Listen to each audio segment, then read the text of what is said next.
ધોરાજી ઉપલેટા વિસ્તારની અંદર અતિવૃષ્ટિને કારણે 38 થી વધારે ગામોની અંદર 50 થી લઈ અને 75 ઇંચ સુધી વરસાદ નોંધાયો છે। ત્યારે રાજ્ય સરકાર પણ સ્વીકારે છે કે અતિવૃષ્ટિને કારણે ખેડૂતોને પારાવાર નુકસાન થયું છે, ખેડૂતોનો પાક બળી ગયો છે, ખેડૂતોના ખેતરો ધોવાયા છે, ચેક ડેમો તૂટ્યા છે।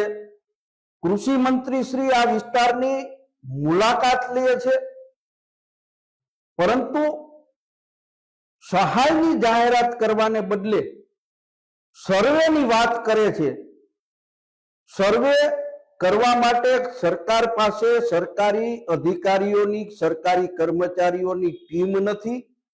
ત્યારે સર્વેની વાત મૂકીને જે ગામની અંદર 50 ઇંચથી વધારે વરસાદ નોંધાણો છે એવા ગામોની અંદર રેન્ડમ સર્વે કરી અને ખેડૂતોને તાત્કાલિક ધોરણે સહાય ચૂકવવી જોઈએ। જે ચેક ડેમો તૂટી ગયા છે એ ચેક ડેમો ફરીથી બનાવવા માટેનું બજેટ ફાળવવું જોઈએ અને જે રોડ રસ્તા ધોવાણા છે રોડ રસ્તાના કામો તાત્કાલિક ધોરણે મંજૂર કરવા જોઈએ।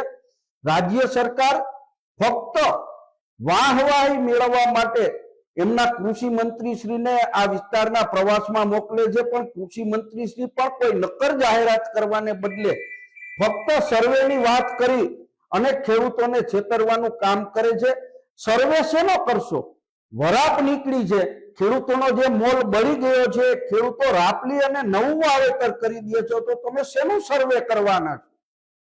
એટલે સરકારે જો ખેડૂતો પ્રત્યે સાચી હમદર્દી હોય તો એમને તાત્કાલિક ધોરણે સ્પેશિયલ પેકેજ આ ધોરાજી અને ઉપલેટાના વિસ્તારના ગામોની અંદર જ્યાં વધુ વરસાદ પડ્યો છે, જ્યાં ખેડૂતોના ખેતરો ધોવાણા છે, ખેડૂતોનો પાક નિષ્ફળ થયો છે, ત્યાં સહાયની જાહેરાત કરવી જોઈએ।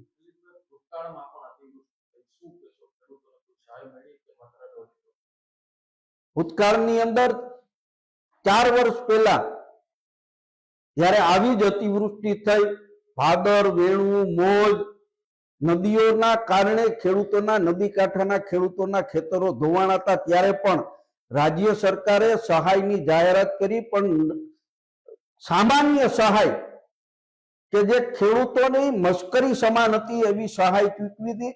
આ વખતે રાજ્ય સરકારે ખેડૂતોને સહાય ચૂકવવી જોઈએ અને ખાસ કરીને નદી કાંઠાના જે ખેતરો છે, જે ખેડૂતો નદી કાંઠાના ગામો છે, ત્યાંના ખેડૂતોને જે પારાવાર નુકસાનીનો સામનો કરવો પડે છે એના માટે સ્પેશિયલ પેકેજ રાજ્ય સરકારે જાહેર કરવું જોઈએ।